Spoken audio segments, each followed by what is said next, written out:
Сәлем достар, бүгін шоколадный рулет пісіретін боламыз. Менімен бірге болыңыздар, соңына дейін көріңіздер. Ең бірінші біз бисквитный тесто жасайтын боламыз, яғни бисквитті қамыр. Ең бірінші осындай бізге 2 ыдыс қажет болады. Бірінші ыдысқа жұмыртқаның ағын, ал екінші ыдысқа жұмыртқаның сарысын 2-ге бөліп ажыратып аламыз. Ең бірінші бұл ыдыстар құрғақ болуы қажет. Яғни ешқандай судың тамшысы ондай болмауы қажет, және де осы ақуызды массаға сарыуызды масса қосылмауы қажет. Бір тамшысы болса да қосылмауы тиіс. Енді осы ақ массамызды миксердің бірте-бірте қосып отырып, жылдамдығын қатты қылып осылай пик болғанша дейін, воздушный болғанға дейін осылай миксерлейтін боламыз. Және де қантты 2-ге бөліп, біреуін ағына, жұмыртқаның ағына, екіншісін жұмыртқаның сарысына салатын боламыз. Мен кішкене ванильный сахар қосып жібердім. Жұмыртқаның ағы осындай, яғни қатып қалған, және де төңгерген кезінде ақпайтындай болу қажет. Енді екінші манаға сарыуызды массамызды аппақ болғанға дейін миксерлейтін боламыз.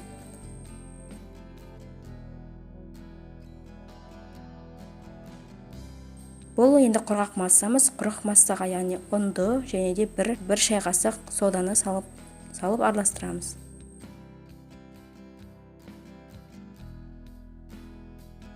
Бисквитті қамырымыз өте нәзік, яғни жұмсақ болуы үшін, жұмсақ болып пісу үшін, бұл қамырды араластырған кезінде оны жоғарыдан төмен қарай асықпай араластыруымыз қажет.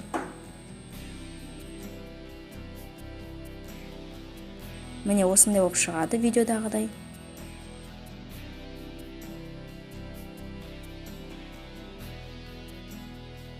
Енді осы ақуызды массаға, анаға сарыуызды массамызды құямыз. Енді осы массаны жай ғана төменнен жоғарыға қарай лопатканың көмегімен араластыратын боламыз.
Міне енді қамырымызды араластырып болдық.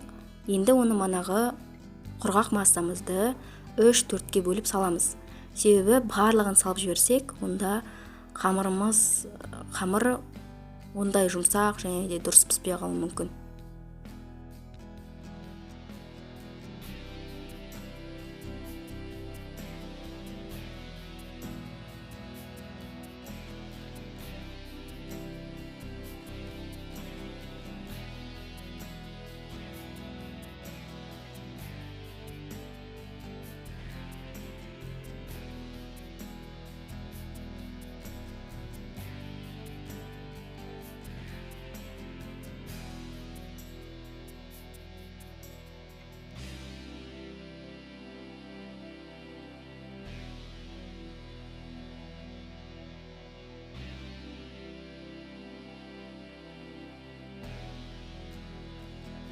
Енді екінші бөлігін саламыз. Енді тағы да араластыратын боламыз.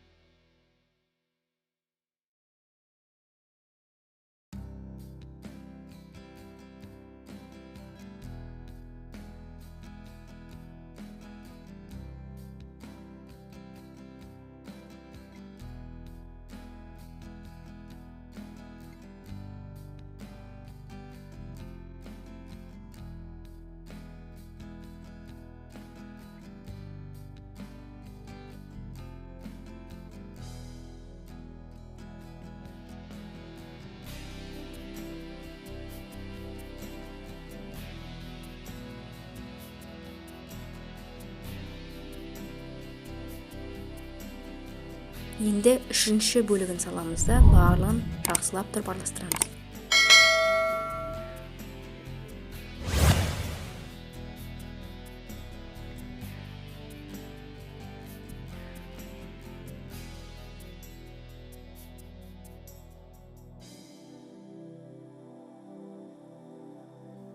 Қамырдың көлемі кішіреуі мүмкін, бұл қалыпты жағдай.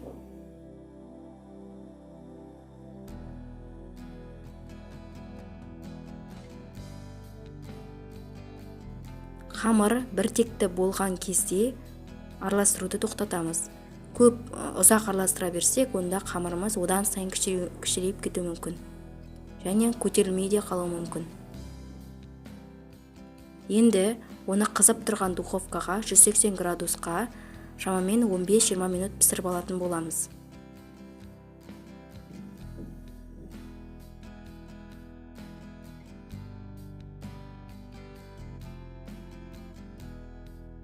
Міне қамырымыз пісті, яғни рулетіміз пісті.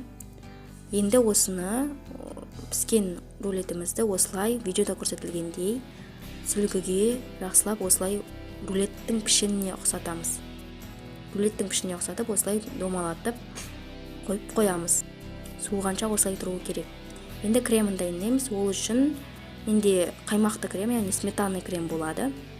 Ол үшін 300 грамм қаймаққа оның дәміне қарай қантты ұнтақ, яғни сахарный пудра салатын боламыз.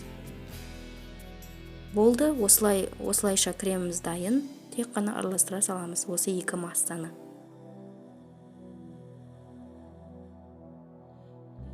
Енді рулетті жинайтын боламыз. Біздің рулетіміз суыды. Енді оның үстіне кремімізді жайғастырамыз. Кремді жайып шығамыз.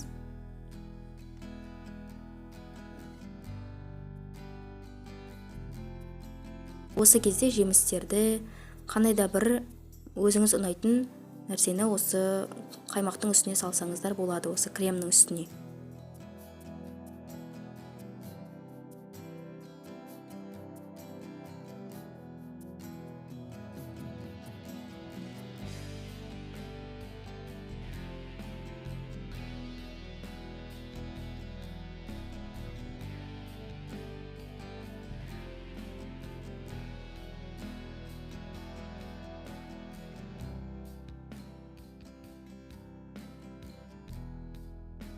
Менде бұл рулетке кремнің бәрі кетті.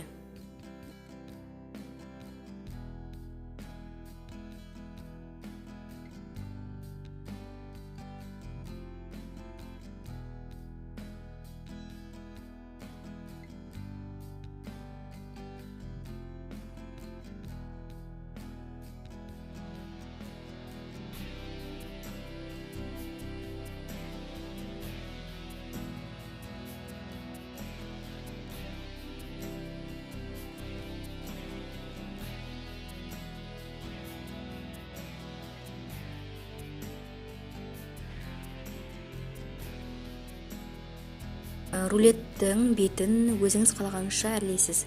Мен шоколадты ертіп үстіне құйдым. Менде осындай болып шықты, өте әдемі болып шықты. Және де дәмі де өте керемет. Енді осы шоколадты құйғаннан кейін мен тоңазытқышқа салдым. Шамамен 3-4 сағатта ол өте нәзік болып шығады, себебі біздің қамырымыз да өте жұмсақ болып шықты. Міне нәтижесі өте жақсы кесіледі, және де өте дәмді, сондай нәзік, нежный болып шықты.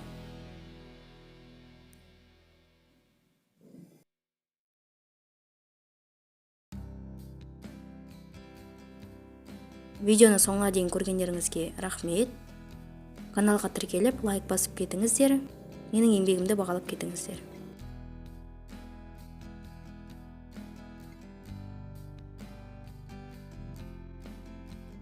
Ас болсын.